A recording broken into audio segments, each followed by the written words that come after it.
तो जी कल मैंने एक ख़बर ब्रेक की और वो ख़बर थी कि जब चेयरमैन तहरीक इंसाफ जीआईटी में कल अपीयर हुए, ये डीआईजी ऑफ इस्लामाबाद के ऑफिस में ये हुई थी कल जीआईटी, और उसमें एफआईआर नंबर 255/23 जो रजिस्टर्ड हुई है पीएस रमा इस्लामाबाद में अगेंस्ट चेयरमैन पाकिस्तान तहरीक इंसाफ, उस पर इनकी तलबी हुई, इनका इंटरव्यू किया गया कि इन्होंने आला फ़ौजी अफसरान के ऊपर बड़े हमले किए, लीथल आर्मी चीफ पर, डीजीआईएसआई के ऊपर, डीजीसी के ऊपर, इन तीनों में हमले किए हैं।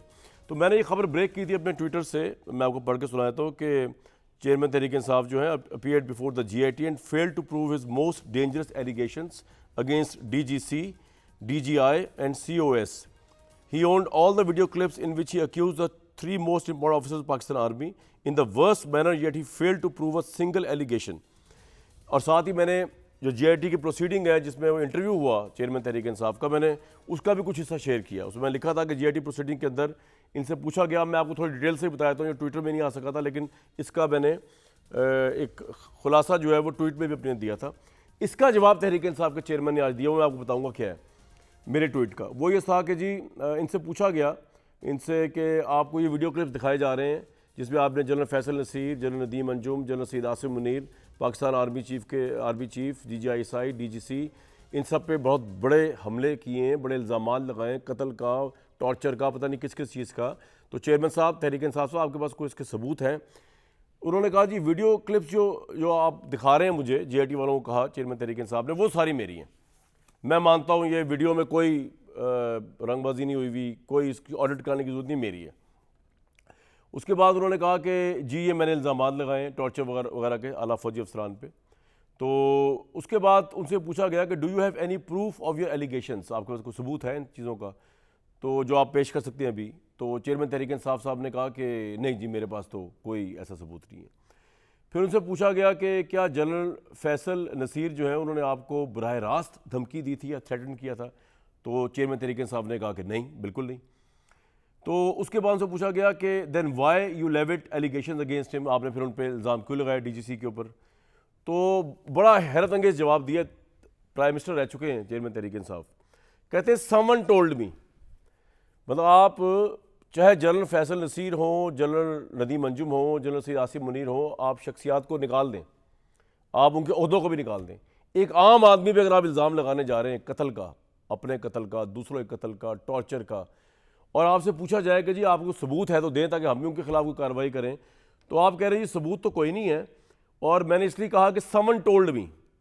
मतलब ये आप एक आम आदमी ले मैन से तो एक्सपेक्ट कर सकते हैं, लेकिन इतने पढ़े लिखे आदमी, ऑक्सफोर्ड से पढ़े हुए हैं, ex prime minister chairman Tehreek Insaf, इतना ज़्यादा उनको एक्सपीरियंस है, हम उनकी एजुकेशन क्वालिफिकेशन की बड़ी इज्जत करते हैं, वो प्राइम मिनिस्टर रह चुके हैं इस मुल्क के, वो कह रहे हैं समवन टोल्ड मी। उसके बाद उन्होंने कहा कि जी आपने कोई एविडेंस, कोई प्रूफ, कहते हैं नो।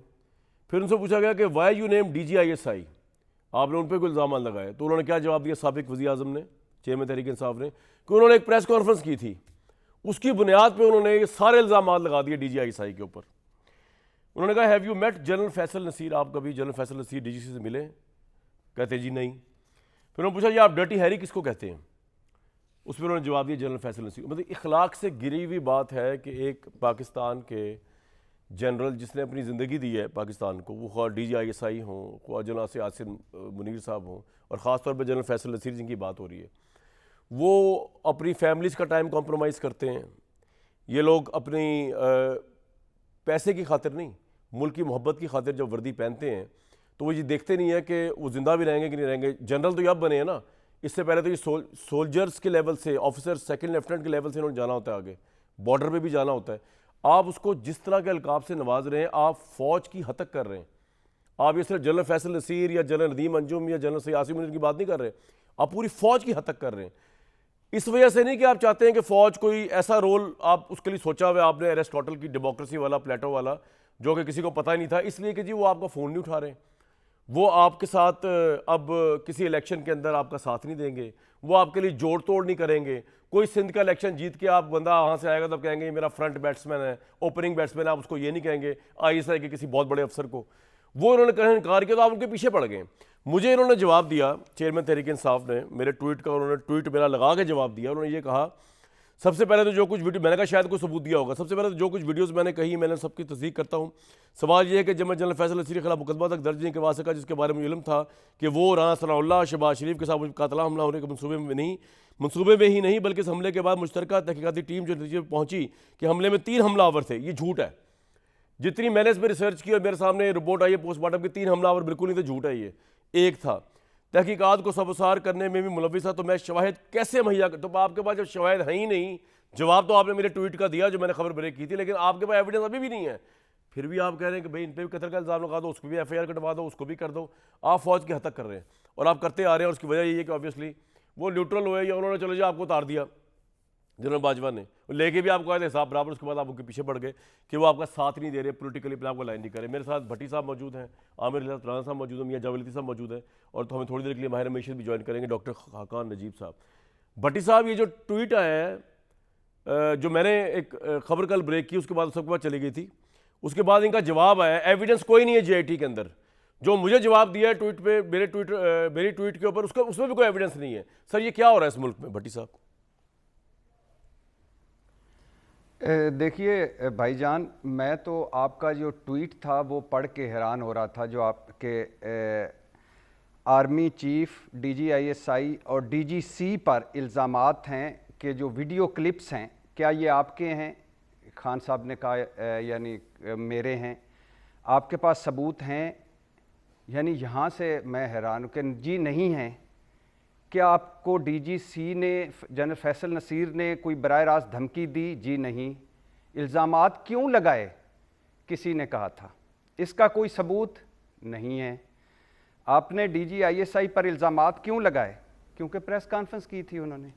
आप डर्टी हैरी किसे कहते हैं? मैं DGC जनरल फैसल नसीर को कहता हूँ।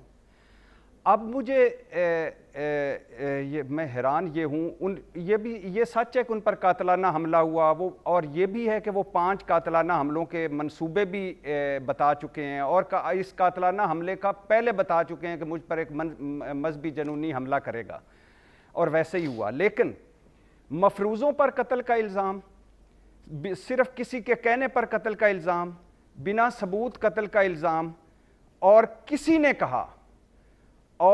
ने कहा और मैंने आर्मी चीफ, DGISI और DGC को गद्दार बना दिया, वज़ीर आज़म वज़ीर दाखिला पर इल्ज़ाम लगा दिया, तुम मीर जाफ़र हो, तुम मीर सादिक हो, तुम डर्टी हैरी हो, तुम मिस्टर X हो, तुम मिस्टर Y हो, मुझे चिड़िया घर से कॉल आई। अच्छा, फिर आपके ट्वीट पर जो उनका ट्वीट आया है कि उन्होंने सब कुछ ओन किया है, ठीक हो गया, अब का इंक्वायरी कमिशन बनाएं, सबूत देंगे।